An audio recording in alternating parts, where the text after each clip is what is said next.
the 1920s, America was undergoing a period of enormous economic growth. This period of prosperity was known as the Roaring Twenties. Everyday people felt the effects, including minorities.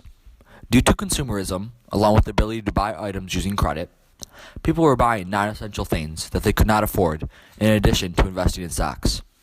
Those who gambled with the market would buy on margin, leading to a devastating crash in the stock market. Many people lost everything, and the country was thrown into a depression. With this depression, the American people looked to their president for guidance. Hoover, being a Republican, advocated for no government intervention in America's economy. He believed and assured the American people that the depression would quickly be resolved with charity and volunteering. President Hoover was an idealistic Republican who believed that America's economy should be under the laissez-faire economic system where the government was hands-off of all business. This policy dug America into a deeper state of depression and created even more poverty and unemployed citizens. Many people resented Hoover for this ideology and desired to change. As a result, in 1932, Franklin Delano Roosevelt was elected and the Democratic Party came into power.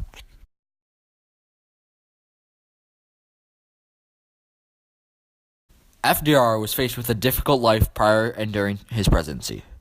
Due to having polio, he was confined to a wheelchair. However, this did not affect his determination and ability to make decisions in office. The backbone of his life was his wife, Eleanor Roosevelt, who, behind the scenes, greatly influenced the decisions made during his presidency about the fate of America.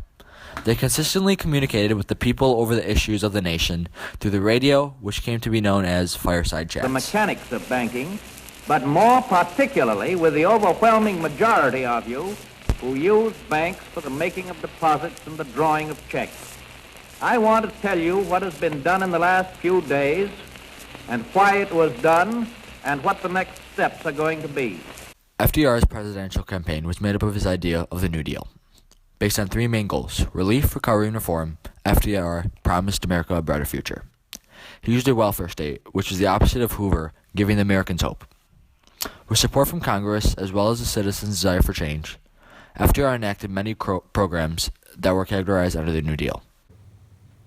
FDR's New Deal policies helped America become prosperous again and helped America's economy rebound from the Great Depression. These programs included the Works Progress Administration, the Federal Emergency Relief Administration, the Civilian Conservation Corps, Tennessee Valley Authority, and the Civil Works Administration. These were only some of the many New Deal programs made in order to help America prosper again. With the conclusion of FDR's first term, the New Deal programs ended, and in his second term, Roosevelt felt the need to create a second New Deal in order to help America's struggling unemployment rate. However, unlike the first New Deal, it was viewed as unsuccessful due to the ineffectiveness of the program. With this, many opponents to FDR and his New Deal were created. These opponents included liberals, conservatives, and demagogues, which were those who broadcasted their beliefs against FDR and how his plans could be classified as socialism or even communism. The Dust Bowl was an occurrence that affected many farmers in the Midwest. Faced with the drought and poor farming conditions, many farmers lost their property and were desperate for any source of income. Okies were people who had lost their land or who were in search of jobs. Their main goal was to get to California. There they faced discrimination and mostly failed to find new opportunities that they desired. The entire nation was at a loss for a steady income of food, and more people were put under the effects of the Depression. Overall, the Great Depression was a time for the American people to reevaluate their lives after a period of great economic expansion. Many new things came out of this depression, such as the many New Deal programs, which are still present in today's society, as well as the idea of greater government intervention. As a result of the Great Depression, labor unions also grew in popularity and power, as more people believed that the unions would protect their jobs in the fragile economy. America was still under these hard times until possibly the greatest conflict in world history.